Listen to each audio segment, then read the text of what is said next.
4:04. We saw a lot of flooding in 2022. How could we forget the disaster of all those bushfires we've had over the years? What do you do to prepare? Perhaps, where possible, prevent property loss or even death from floods and fire, especially since we just don't know what's around the corner in 2023. Steve Chandler is a building and property expert. Let's hear what he has to say. Steve, g'day. Good afternoon. Happy New Year to you. And to you as well. Now, you're no stranger to 2CC. You're a welcomed voice.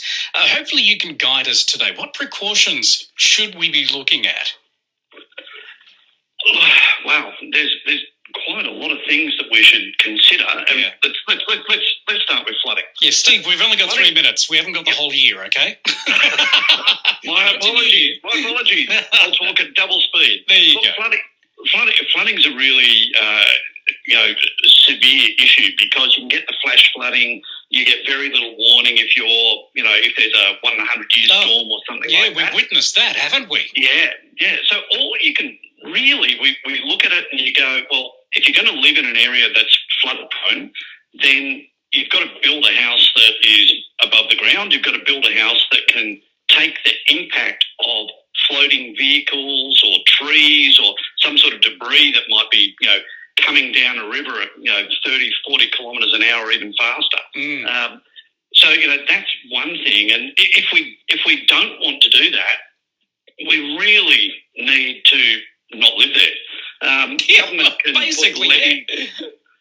Well, it's true though. It's really true. If we want to live in a beautiful, picturesque location that is flood prone, we've got to be aware of that and take the risk of worst case scenario.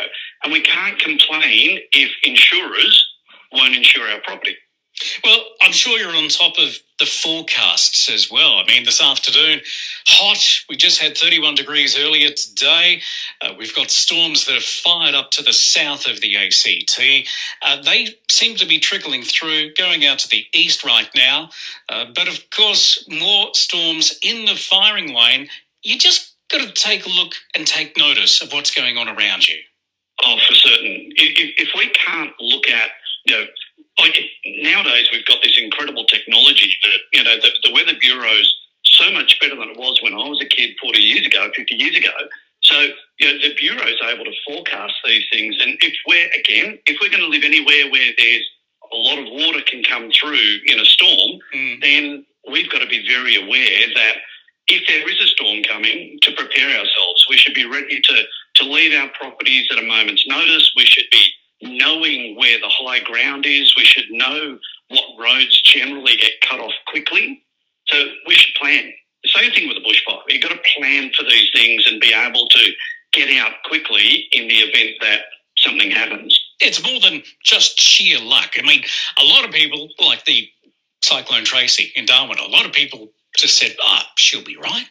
Well, not necessarily. There's got to be a protocol in place, right?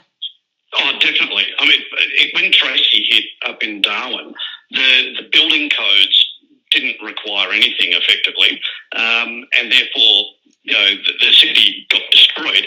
Since then, a lot of different changes happened in the building codes, and now we've had far more severe cyclones that have hit the north of Australia, and we've had substantially less damage to property. It's a matter of our building codes reflecting the climate, the nature of our country, the harshness, the storms that we have, the firestorms, the water that comes through the place. We really have to have building codes that reflect the nature of our country. Being ready, being prepared, being safe. Across the ACT, Steve Chandler, building and property expert. Thanks for your time this afternoon on Canberra Live. You are absolutely welcome. Good on you, Steve. News is next.